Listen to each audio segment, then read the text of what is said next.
The Weekly starts now. Hey, I'm Erica Taylor, Director of Content for Pro Remodeler, and with me today is Tamara Rice, the owner of Lindbergh Studio, and she is a awesome designer, very inspirational, and she is one of our 40 under 40 winners, which is how I got to know her a little bit. And I've had the pleasure of speaking with her, and I thought that we would be chatting today about design, about the industry, about her thoughts, and welcome to the show. Thank you so much. Thank you for having me. I'm so excited. Oh, yes, my pleasure.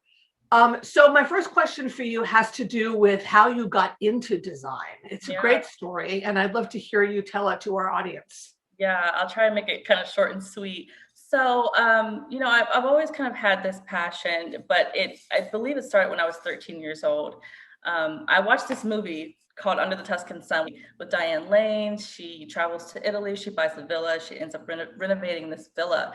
And I watched that as a 13-year-old and I thought, wow, I was so interested in the construction of the movie and the backstory of design and kind of how it all fit together. And from there, I kind of think it spiraled into, wow, I can actually do this as a profession. And, there are actually women in construction who are doing this and women who are actually renovating as a profession for work. So I just kind of, started to dig more and more into it. And, besides the movie really inspiring me, I was born and raised mostly in Germany. And so living in Europe and traveling as a young child and seeing, so much art and architecture and different cultures and history, that before the movie already instilled something really deep and passionate in me that, like I said, that passion was always there just from being raised that way as an army brat. So have you been able to travel to Italy then? I'm assuming yes.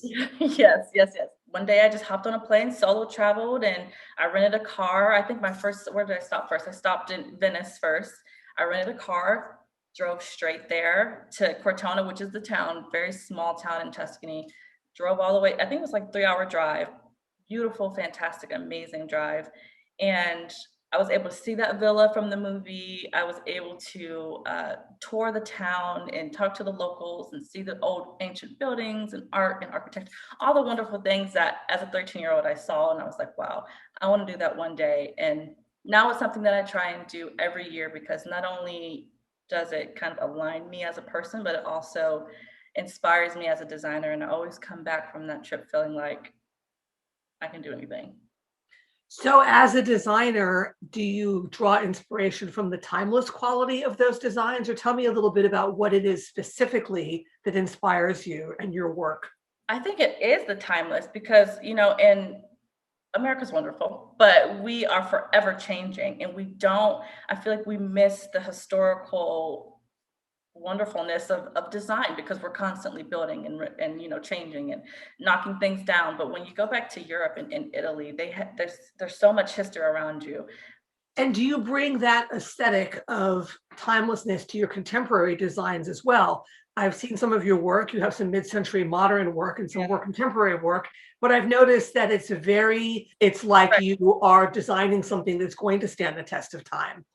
And Right. so tell me a little bit about your thoughts on that.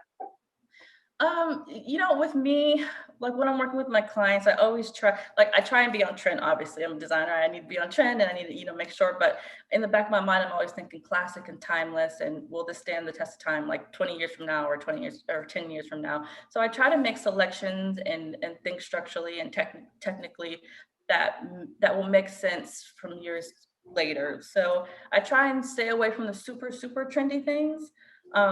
And try and add things that I know are classic or that will always look good or that, my clients won't regret in 5 years. Oh, that's awesome.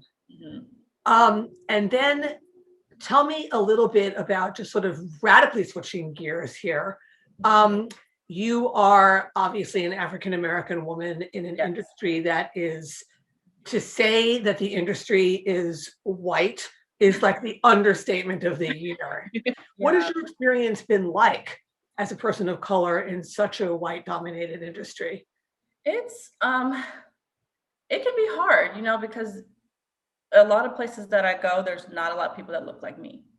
I just went to a meeting recently and, so excited, like I'm excited to be around my peers and, around wonderful designers and home builders and architects and whatever, everyone, in the same room. And I walk in, I'm like, man, like, where are the girls that look like me? Where are the men that look like me? Like where it can be very lonely and it can feel like, you're like, you don't have a voice sometimes. So I try and, just push myself and make sure I have, even if I don't have a seat at their table, I'm creating a seat somewhere else or a table somewhere else so that my voice can be heard, my work can be seen, and that I can, continuously just put myself out there. Well, thank you very much for taking the time to talk with us. Do you have anything else? Do you have any parting words of wisdom that you want to say? Oh, tell me about your company. You just started your new company. Yeah, let's do that. I did. So Lindbergh Studio, I kind of started it last year a little bit, like I was doing some things on the side, just kind of random things, and then really push kind of for it when COVID happened last year. I think we all kind of, were doing things that were kind of out of the normal, because I was, working with firms and working with residential, firms throughout Dallas. And I started Lindbergh Studio. So Lindbergh Studio, the name, I'll talk about the name for a second, is my mom's middle name is Lynn.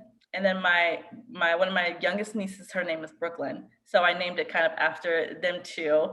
Just two of my favorite people in the world. So Lindbergh Studio is the name of my mother and my niece. And really, it's just me. It's me partnering with amazing home builders, partnering with amazing showrooms.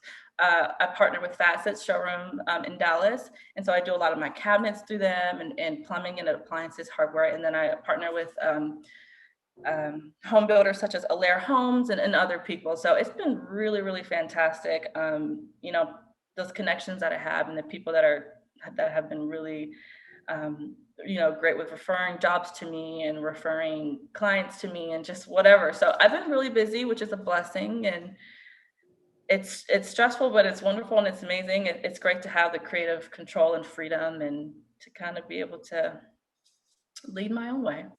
Oh, I'm so happy for you. And I want to check back with you now in a year and see where you are and see how your business sort of grows over time. Mm-hmm. If you were a stock, you would be a buy.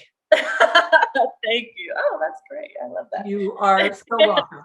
Thank you so much. Wonderful to talk with you. Enjoy the rest of your day.